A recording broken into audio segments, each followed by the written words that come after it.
Love him or hate him, Andrew Tate has a lot of thoughts about Chinese people. The Chinese are fearless, bro. The Chinese are extremely intelligent. I'll take that. China has conquered the entire earth. In an economic way, yeah. Have you ever seen a pregnant Chinese lady? Wait, what? The dudes with the smallest dicks. We're obviously the Chinese. And All right, you know what? We got to talk about this. Welcome, everybody, to the Hop Hop Boys. David and Andrew here. David, why should we even care at all what Andrew Tate has to say about Chinese people? Well, he does have 12 million hits, 12 billion hits on TikTok, and he is sort of this modern, like, throwback masculinity figure on the internet. So it's like, you're not trying to take everything he says as fact, but you are trying to understand why he said it. Right. So, you know, someone's got to do the work of reacting and analyzing his most infamous quotes about Chinese people. And oddly enough, he only talks about Chinese people as like a different race outside of white and black people, it seems like. So, I don't know. It really always catches me off guard. So let's talk about it, guys. If you guys are excited about this video, please hit that like button right now and check out other episodes of the Hop Hop Boys. Let's get into it. First clip. Have you ever seen a pregnant Chinese lady? what the fuck? I haven't. You see what I mean? What the fuck? They're smart, right? So the Chinese, what the Chinese do, what the Chinese do. What the fuck? Yo, this was the wildest reaction to just the oddest observation ever. I cannot believe how this is the first time any of these guys had ever thought of a pregnant Asian woman in their entire life before. Clearly. Yeah, they were sort of acting like 16-year-old stoners having like some sort of like mind-blown moment. What, do Asian women just lay eggs, or like how do they just respawn? They're aliens, right? Ah. I think the truth is this: they both live in areas that are very non-Asian. Miami is about 1% Asian. Romania is 0.2 of 1% Asian. The UK is not very East Asian, at least in terms of like people from the Orient looking type look. And, you know, that coupled with the fact that in East Asian culture, women in the third trimester are generally very much encouraged to stay at home or be sedentary or stay in the house and not be out and about, which is more of a Western thing. And yeah, obviously you're just not going to see that many pregnant Chinese women out between living in a place that's 1% Asian and then that culture on top of it. But yeah, I just don't know why it was like that mind-blowing. Bro, I don't see that many like 8-month pregnant women out in the city of New York at all, like of any, you know, ethnicity, to be honest. And how do you know that these people are not Chinese? Because like, are they just referring to all Asians as Chinese? Like, I don't even know. Me and my brother were eating a kebab in Iraq. We're sitting there eating a kebab. We start to hear an AK. What the fuck? We start looking around. Chinese don't even look. They don't even care. They're just sitting there eating their kebab. Yeah, AK. If you're going to shoot me in the head, shoot me in the head. But if not, I'll go work tomorrow. They're straight about the money. And this is the third point. The Chinese will go anywhere for cash. If I were to say to you right now, you can make $10,000 a month if you go and live in the Democratic Republic of the Congo in a forest with malaria. Do you want to go? You'll say, no, it ain't worth the money. Whereas a Chinese person's like, yeah, money. Yeah, okay. If there's money, they'll go. Yo, man, Andrew Tate says everything with so much conviction, even when he's like wrong, you know, or just even when the observation is so basic. Listen, there are Chinese people all over the world. There is like 1.4 billion Chinese people globally, if we're talking about the diaspora too. And yes, even 0.2% of them, if they went out and went to like the Middle East to work, yeah, I mean, you're going to see Chinese people everywhere. But to be honest, that whole story about the gunfire, to me, it's just like, yeah, if you just lived in Baghdad, you probably wouldn't be fazed by AKs rattling off, you know, in the distance anyways, because to be honest, that's probably just the environment out there. Yeah, I mean, long story short, guys, there are a lot of people in China who really like to work. Like, their religion is work and getting paid in exchange for their work. I will say this. Chinese do have a very high tolerance for high risk exposure environments to get a better salary. I think that that's one thing that not every country has in the world, to be honest, especially people who are concerned with quality of life and day-to-day lifestyle. So I would say that that's the thing. But I will say this, basing your whole viewpoint on Chinese people off like international migrants that you meet building infrastructure projects in the Middle East or Africa or Barbados or wherever, that's not necessarily like the whole picture. Oh, and by the way, when it comes to Chinese people being fearless, yeah, the ones who went to Baghdad are fearless. David, you know, we know a lot of like, you know, risk-adverse Chinese people, and you will meet them in America and Canada, okay? Yeah, I will say this. It is true. I guess what he should have said is amongst a certain class or international class of like migrant worker, they're just willing to put up with like a surprising amount of risk exposure to get a better salary. I would agree with that. I mean, but I think a lot it's of just a very, very broad generalization. I mean, a lot of people would. I've seen, you know, like Mexican people do things that are like considered dangerous. You know, it's just so he's like, oh, dude, Chinese people. There's so many of them, and they just like to work. Mind blown. Chinese are very, very smart like that. Have you ever seen a Chinese person working for someone who wasn't Chinese? Bro, now that I think about it, I have not. Not really. I have.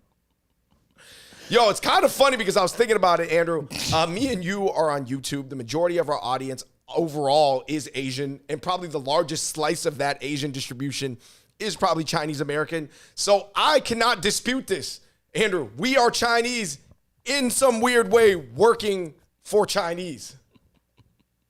That's one way to look at it. I would definitely say, like, when he's talking about Chinese people in this sense, he's clearly referring to like first generation immigrants who probably share a common language and culture and community. So obviously they're going to work for each other. And these guys are just basing it off of like the shops that they know, like maybe the restaurants or the massage parlors that they see, you know, like of course these people all work together because they all share the same language and like, you know, you build trust in your community. So it honestly just makes a lot of sense because a lot of immigrants do that. And by the way, obviously, when he says Chinese, he's not referring to any sort of second generation, like Americanized Chinese, because we know Asian Americans obviously work for a lot of different companies. You know what I realized though, man, is that so many people interface with so many different types of Chinese people. Like, let's say, for example, you work in like microchips or the semiconductors. You're going to interface with a lot of Chinese people that have PhDs. But if you live in Miami or Brazil or like the UK or Romania, you're probably going to interface more with like a blue collar, like factory type or like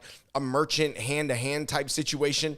And so everybody's like image of Chinese people is really shaped by like the segment of a gigantic pie that they interface with. Wait, David, you're saying that the Chinese that are living in Romania aren't the tech Chinese? Aren't the, you know, grad school, you know, educated Chinese? Yeah, I don't know. It's like, it's such a... It is different. I will say this. I'm not saying that these Chinese people don't exist. I'm not saying that actually, because I know Tate is clearly an intelligent guy and he's sharp, but he's really just basing it off of the Chinese people he just sees in his life, and he doesn't have any Chinese friends. I know that. Because the Chinese are extremely intelligent, and what the Chinese Facts. are, they're like ant people. We all work together for the good of the ant. For the bees. We work together for the good of the hive. Chinese are very, very smart like that. When you have countries like China where they're like a beehive, they all work together. Basically, Andrew Tate had a colorful way of just saying that Chinese have a collectivist mindset. And this is something that like a lot of social scientists have been saying for years. Well, East Asia in general is way more collectivist, and it's due to Confucianism, and it's due to this, and it's due to that. And the Western world has always been more individualistic. But, you know, to really analyze this, there's so many different charts, and there's social scientists like Hofstede's, you know, global metrics. They've broken down power distance, hierarchy, femininity, masculinity. They got like so many charts. But here's the interesting thing. I will give Andrew Tate props is because he's sort of, and by the way, I'm not saying I agree with him, especially his views on women. I'm just saying he does make people, a crowd that will never think about the words collectivism and individualism and Hofstede global metrics. Like, I guess he gets their brains to turn a little bit. Yeah, it's really interesting how Andrew Tate, whenever he talks about Chinese people, apparently he's a Chinese professor. And like people take him, his word, because like his audience is like people who don't really think about Chinese people a lot, in my opinion. I mean, I think some people know something, but really, the way he says things is very simplified and entertaining. So, I mean, basically what he's just saying is like, I think if I had to agree in some way, I think it's because like, it's not obvious that a lot of Chinese people are thinking about their own life and like only having fun. They're honestly, it seems like they're thinking about like a multi-generational benefit to their work and setting things up for just the next taking generations. the long view on things. Yeah. Or like just, really, really long view. Yeah, just seeing the generational view on things and not just like they're weak. But honestly, I actually have my own thoughts on this, and it's like really individualism and collectivism, those are the macro trends within each country. But when I analyze like the West on a micro level and like the East, or like specifically China on a micro level, it almost feels like China's more individualistic than America is on a micro level, but on a macro societal sense and their ability to implement things and then just like go along with those changes, it's more collectivist on a macro level. So even within saying that something is individualistic and one thing is like collectivist, there's like different tiers of what you're seeing at micro, mid, macro. Anyway, moving on. I was like, are you telling me we spent all that money blowing this place up and now the Chinese are just going to rebuild it and get paid? That's what's happening. Because we won't do it because of human rights, sanctions, all this crap. This is how China is going to conquer the world. It's not going to conquer the world through some big military. People go, oh, China and America are going to have a war. There's not going to be no big war, none of that dumb shit. It's going to be conquer the world fiscally. It's going to be conquering the world financially. It's doing that through investing in foreign and developing markets where no one else is interested. Or the people who are interested are hindered because of international sanctions or hindered by their ability to risk their life for a few dollars profit. And the Chinese don't give a fuck. Yeah, I mean, what I feel like Andrew Tate did is read like 5 to 10 articles on Reuters about the China and Africa like relations, which there is a lot going on there for sure if you want to read into it. And then he's able to regurgitate it or translate it for an audience that doesn't know anything about what's going on. So now it seems mind-blowing, like, oh my gosh, Andrew Tate has this like secret knowledge and he's got the inside scoop on what's going on in Africa. No, there are tons of articles written about it. It's just that, you know, his crowd probably doesn't read into it, you know? That's not what they're interested in, which I understand because he is a masculine Western male, like pro-man icon, which that group of people probably don't Google these things a lot. Yeah, I mean, I think they're more focused on like what is happening in the immediate like 1 or 2 rings out of just focus on like getting buff and getting girls. On top of their daily life, like whatever this geopolitical stuff is like 7, 8, 9 rings away, depending on, you know, unless they work in import export or something. I mean, I do think that it does play into his larger message because he kind of has this thing where he's like, we need to restore patriarchy to save the West, and the West is going down to China because we're not doing what China is doing, which is investing in third world countries. We're just blowing up Iraq, and China's coming in and rebuilding the infrastructure and getting the payment for it. And I mean, what he's saying, there's some truth to it in the sense that over the past 10 years, you could argue that the metrics in America in terms of life expectancy, drug use, certain negative metrics have slid back. And certain metrics, obviously, in China, in terms of how people are just happy with like quality of life or whatever, not necessarily freedom or whatever, but that's not necessarily what they value, has went up. So it sort of like plays along with his whole like, if we let wokeness take over, it'll ruin the West and the West can no longer be competitive. But this also plays another part in why the West can't be competitive. Yeah, I would agree. And it also is weird how he always does talk about how China's going to take over. China's going to take over. And yeah, it's just trying to push his whole message and prove that people need to like go back to the patriarchy that he always preaches to save the Western society. It's weird though that him and some other manosphere guys have always said that China's going to take over, but then simultaneously they do sort of make fun of Chinese men specifically. Which comes to brings us to our last quote. Just play the clip, man. I had women who worked for me on webcam and we ran a studio. It was a big operation, right? And the dudes with the smallest dicks were obviously the Chinese. And all right.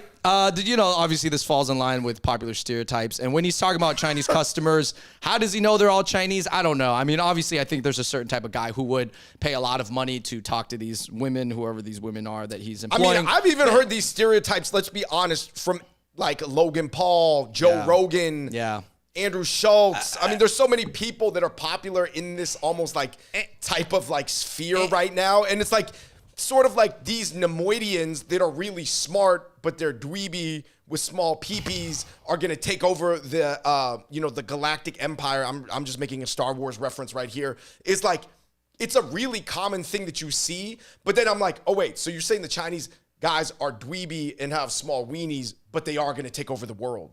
And especially for masculine macho men like him, you know, penis size is always that one thing that you're trying to use so that you know how to judge the other guy on. Like if he has a small penis, but he's smart and successful, you can always have that on and be like, he got a small peepee, you know, whatever. He's smart or whatever. He does his thing. He's productive, but he got a small peepee. And it's always a way to write people off. And he is, I do think him and his crowd kind of low key are writing off whatever productivity Chinese people are doing right now. No, I would say that that's how that entire crowd is writing it off. Like, of course, they see the work. They know that the West, or at least Western Anglo countries, do not want to do that work, or they're restricted from doing it, or just have no interest in it.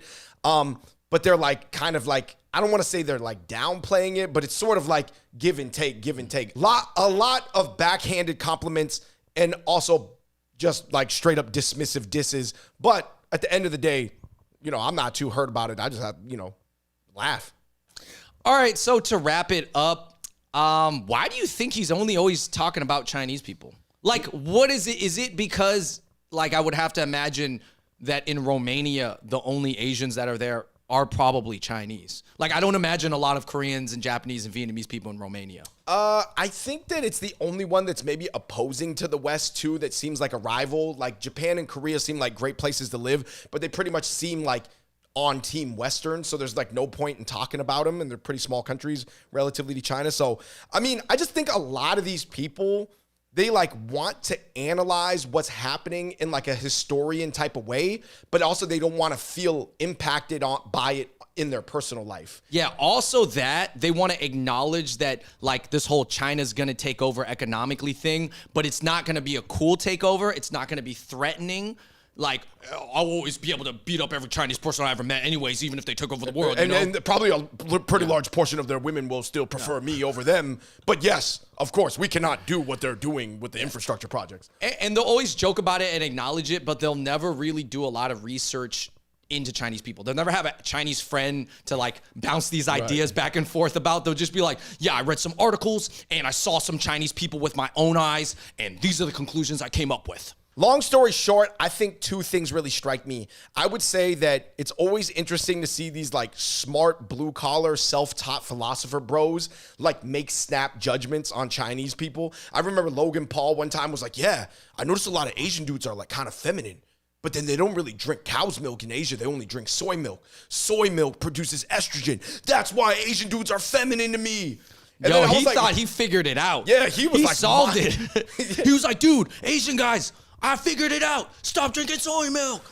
Yeah, it's like, yeah, trust me. It's like, it's because we got to all get along with each other. I think that, you know, the smart bro, quick snap judgments is one thing that always like strikes me as like hilarious, because the, you know, the conviction that they say that they know everything with, even though I get where they're coming from, because they're just making a quick read based on like a generalization that sounds like true-ish. That's why it goes viral. Number two, I will say this, Andrew, sample size. If you never got the reps and the reps are not like distributed all across the plot chart, you do not have a full accurate assessment. You only have a read of what you're looking at. It's a little bit like the eight blind wise men, Andrew, who are taught to say, yo, go feel up this elephant and tell me what an elephant is. And one guy's like, yeah, it's just a big floppy ear. And one guy's like, I don't know, it's just like a tusk. And the other guy's like, I don't know, it's just a heavy foot. They're all wise men, so they have good brains, or quick brains at least, but they're just like, they don't have the full picture.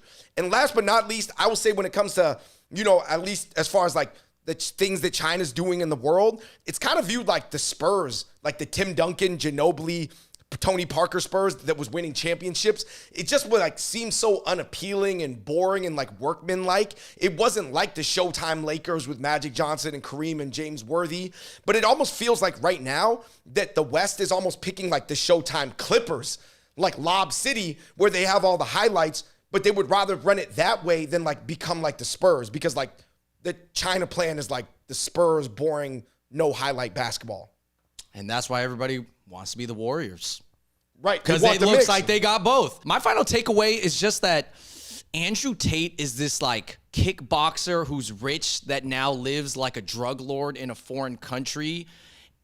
And it's, a lot of guys find it really appealing. So anytime he says anything that is new to them or some new information, people are like mind blown and they're like, dude, you know that? Wow, you're like so smart, you know? And he is intelligent. He reads like articles and stuff like that. I don't think he really has time to read books, but you know, at the end of the day, like he's just this great translator, just taking this information from these articles and giving it to an audience that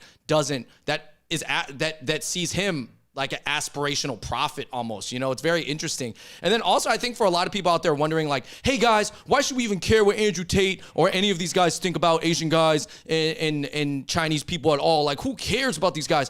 And I think it's because I don't want to live in a bubble, you know, like these people are very much the voices of a lot of Americans, a lot of Western men, and a lot of men globally. Like, low key though, low key. Yeah. Low key, but he's high key. Dude, these guys, like a lot of men listen to these guys.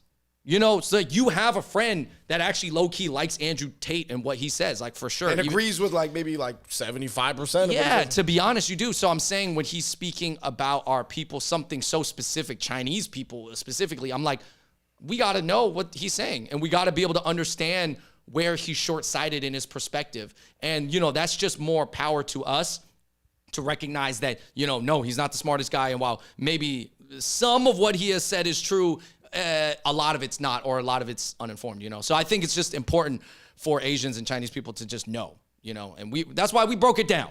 I mean, do I agree with Andrew Tate? No. On a lot of issues, we just broke down, you know, why he was wrong or like partially wrong on some of these issues or completely. But I do think it's important to understand, like you said, why he's so popular, because like Western men made him like one of the most viewed people in the world last month. And it's just one guy, like just saying things in a passionate way, whether he's like fully knows what he's talking about or not. People love it. All right, everybody, we're going to end it right there. Please let us know in the comments down below what you think about his quotes about Chinese people. Just let us know what you think, and let us know what you think about Andrew Tate overall, because, you know, we're not just doing this for views. Guys, we're doing this because he's literally, Chinese people is the only ethnicity of people he actually specifically addresses. It's like, apparently Chinese people are very like relevant to his life, or he's seen a lot, or it sticks with him. God, I don't know. You could take that as a compliment maybe that, you know, Chinese people own space in his mind, okay? They're rent free in his head. All right, guys. So thank you so much for watching the Hot Pot Boys, and until next time, we out. Peace.